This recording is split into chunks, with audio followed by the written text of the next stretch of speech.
Buenos dias, Micronesia. I'm Troy Torres with Kandit News. Welcome to this special edition of the news this morning. Good morning to you all.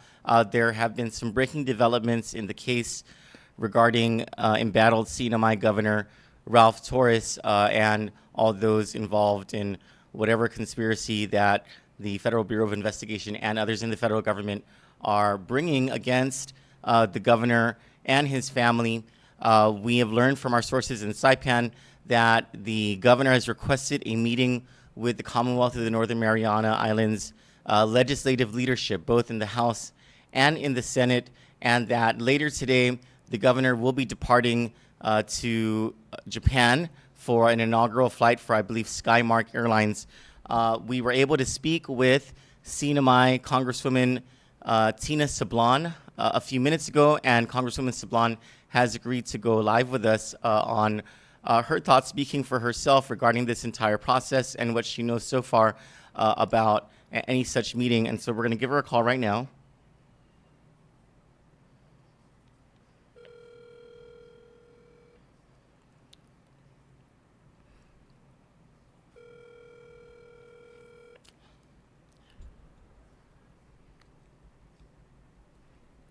Hello, this is Tina. Hi, buenas, Congresswoman. This is Troy. Hi, Troy. How are you? I'm great, thank you, and thank you so much for taking our call with our viewers here on Kandit News. Of course, no problem. Congresswoman, could you? I know we discussed this when we were on the phone earlier. Could you tell us what you know so far regarding the rumored meeting or the request for a meeting by Governor Ralph Torres with the majority party in the House and the Senate of the CNMI legislature? I really, as I mentioned to you prior, I really don't know very much about it. I can tell you that the members of the minority have not been invited to any such meeting, and that we have reached out to our colleagues on the majority side, but have yet to confirm that there is in fact a meeting happening. It's been pretty quiet up here at the legislature, so that's really all I can say at this point. Thank you, Congresswoman. What is the political environment like right now with regard to all of these allegations of public corruption by Governor Torres and his family? Well, as you can probably imagine, there's a real sense of turmoil and uncertainty, and and some relief, I would say, from some quarters among concerned citizens who have been asking questions about the government and the relationship that some officials have had or appear to have had with the casino and casino executives. It's really very early on in the process. I think my sense is that quite a few people are really just waiting at this point to see how things unfold and what additional information will come to light if there will be an indictment, and what the charges ultimately will look like if we come to that. It is really a bit early at this point to say. I can also tell you that I, as well as my colleagues up in the legislature, are being pressured on all sides to issue a statement about impeachment or opening up an inquiry and what we should do going forward on the legislative side, which would be, of course, a separate process from any criminal proceeding. Is impeachment So, under consideration in the House of Representatives?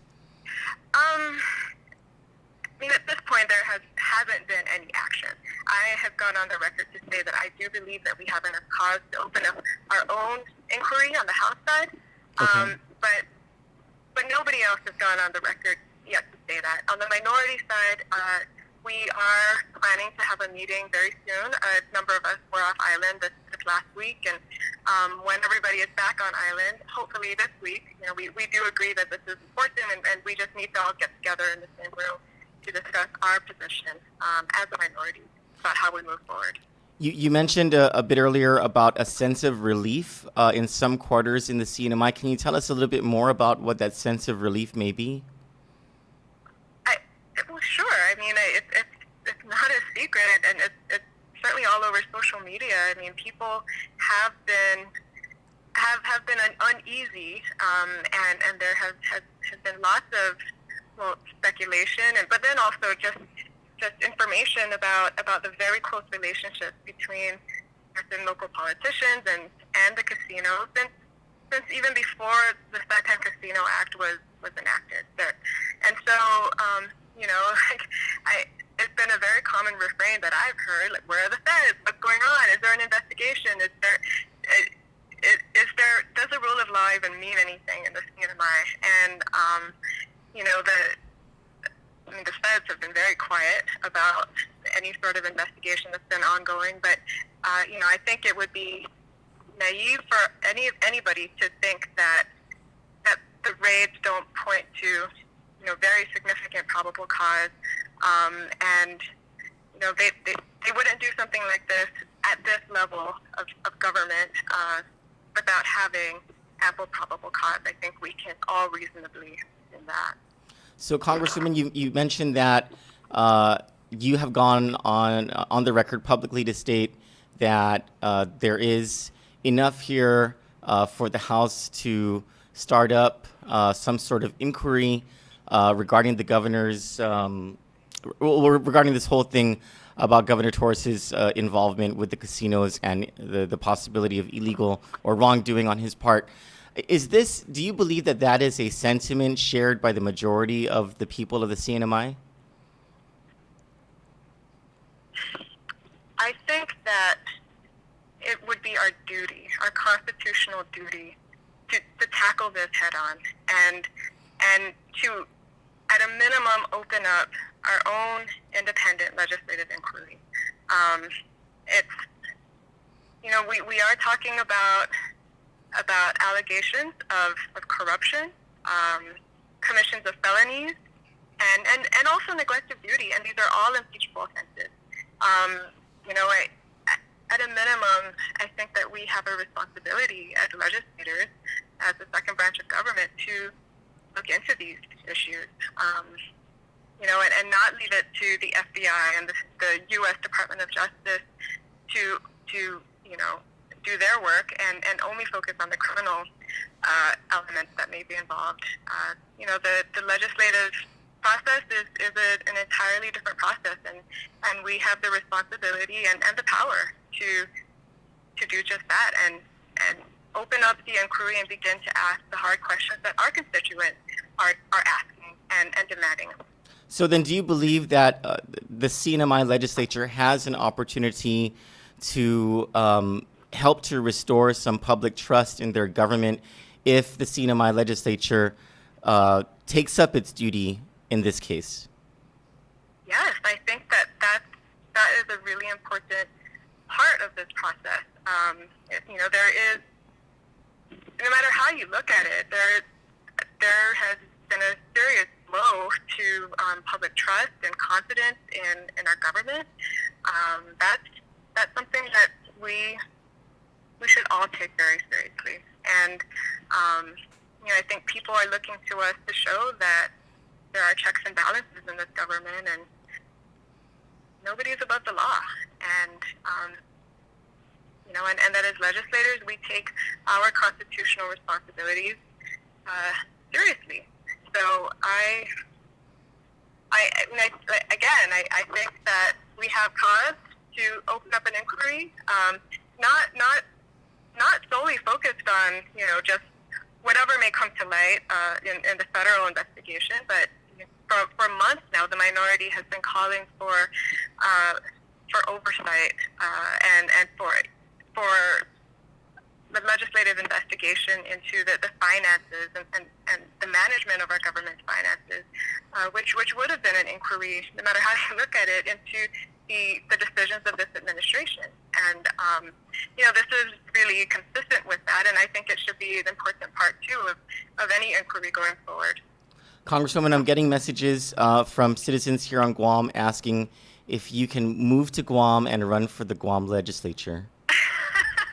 Well, thanks to the concerned citizens who are messaging you with that. I think I have my hands pretty full just right here in the CNMI. It sure seems that way. Is there anything you would like to add to this, Congresswoman, for all our listeners?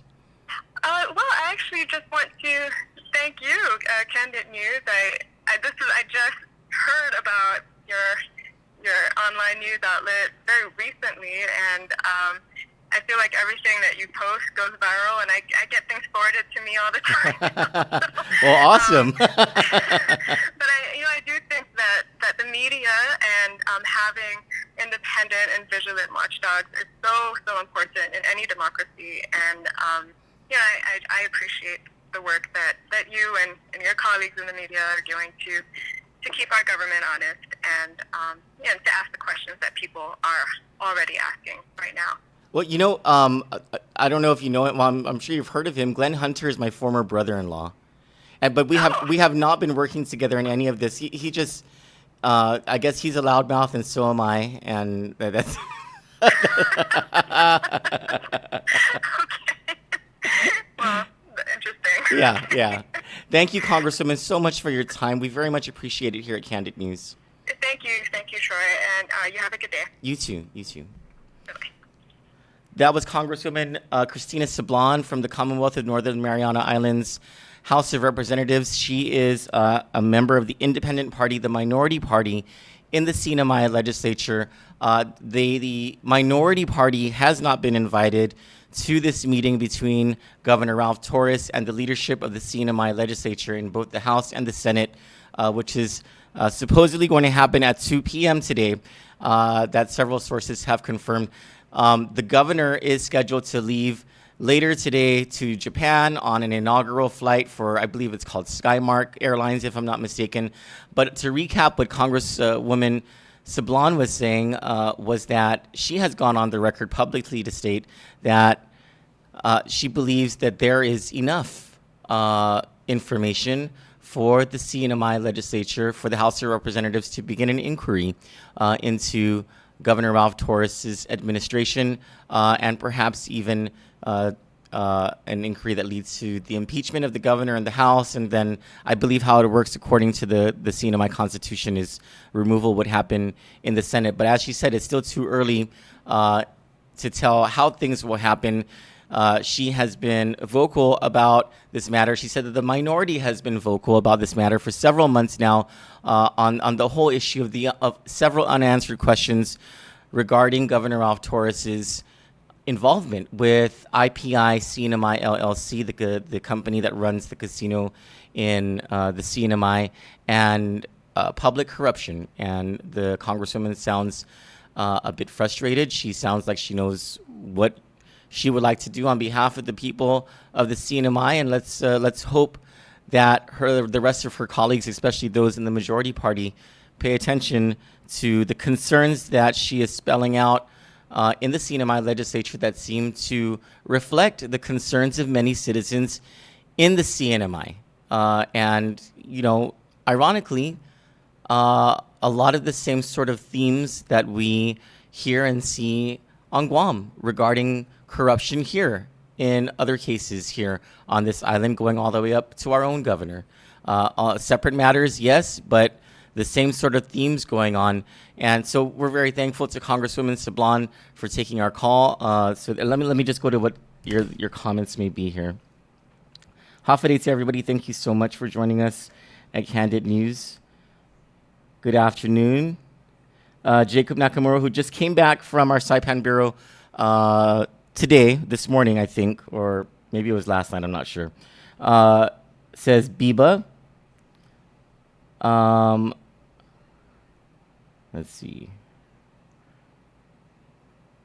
Marjorie Sanchez says, yeah, Carmen, you're in the news. Is that a reference to Carmen Fernandez, former senator from Guam? I believe we had her picture up there, right? Medding Snyder says, good news. Rosalind and Michael Cruz say, awesome interview. She can be our governor. Right? She sounds so smart, and she has it together, and she's got integrity. The first time I ever talked to her was just a few minutes before the broadcast started. I'm getting some source information. One of our sources up in Saipan is telling me nobody knows what's going on up here. I have a source for the pre-2 p.m. meeting. All the speculation is abound on whether this is regarding a resignation. Some people say it's to help stave off impeachment proceedings, and that's why the governor is meeting only with his party, the Republican Party, which controls both the House and the Senate. Well, we'll see. We'll see what happens. John and Devika Gogui say she's professional when speaking. Yes, she is. Sydney Tudela says, thank you. Good news. Oh, I'm sorry. It's not a source. Okay, anyway. Wow. This is some groundbreaking stuff, some movement happening in the political sphere, in the political environment, in the Commonwealth of the Northern Mariana Islands. Things moving rather quickly since the FBI raids into Governor Ralph Torres' office and his house, and several other places throughout the CNMI, all involving casinos, the casino there, all involving what almost certainly will amount to charges of racketeering, fraud, money laundering, wire fraud, public corruption, and foreign interference in U.S. elections dealing with Chinese nationals. We're going to move on to before we move on to storm information, let me just go ahead and go to my screen, Chelo. This is a Division of Vocational Rehabilitation official government of Guam vehicle parked in front of the Dededo, what do you call that thing? The shish kebab stand in Dededo this morning. Before lunch, after the workday started, here is the license plate 5978. This is a citizen patrol alert about the misuse of government resources. And we seem to be getting a lot more of stuff like this. And so thank you to the source of information for snapping these pictures and for sending them over to Candid News. We hope people in our government start to crack down on this kind of misuse of and abuse of government resources, because that car don't belong to the employee. That car belongs to the people of Guam. You can go off my screen now so I can switch over to the information. The latest information we have regarding that storm that yesterday morning at 4 a.m. was 1,106 miles southeast of Guam. It was at the time near Chuuk. We're waiting for Joint Typhoon Warning Center update on where that storm is now, whether it has been upgraded to a tropical depression yet. But the storm is tracking to move somewhere south of Guam, very near to the south of Guam. The question is, how strong will the storm be as it passes south of us, and will it veer north along its track to hit Guam? So there you see the Marianas in that red circle, Guam being at the bottom of it, and then the islands above Guam. That storm is tracking toward Guam. Do you have the other graphic that shows the tracking models? Those lines that, there you go. So this is Invest 94W, which, according to the latest from the Japan Meteorological Association, should be over us over us. I'm sorry. I guess this is an update. Not south of us, but over us in 48 hours. Right now, the models show it will bring some pretty gusty winds bordering on a banana storm, but nothing significant at this time. The CNMI also may get some windy weather. So people prepare. We'll know a little bit more once we get the Joint Typhoon Warning Center update on this, whether this storm has consolidated into a significant tropical cyclone, whether it will become a tropical depression anytime today, and when it will become a tropical storm. As the thing gets closer, of course, we'll have more solid footing in giving you the weather forecast on it. But as of now, it's still a little early, but it's kind of not too early to prepare your yards. I mean, Thanksgiving is coming up. Everyone might want to just prepare their yards anyway, right? So this is all the news that we have for you right now about these two very big issues, what's happening in the CNMI and this storm. Both issues we are following very closely, as well as the other issues we have here on Guam, and we'll bring you those news stories tonight on our nightly newscast. For Kandit News, I'm Troy Torres. Everyone have a great day. Thank you.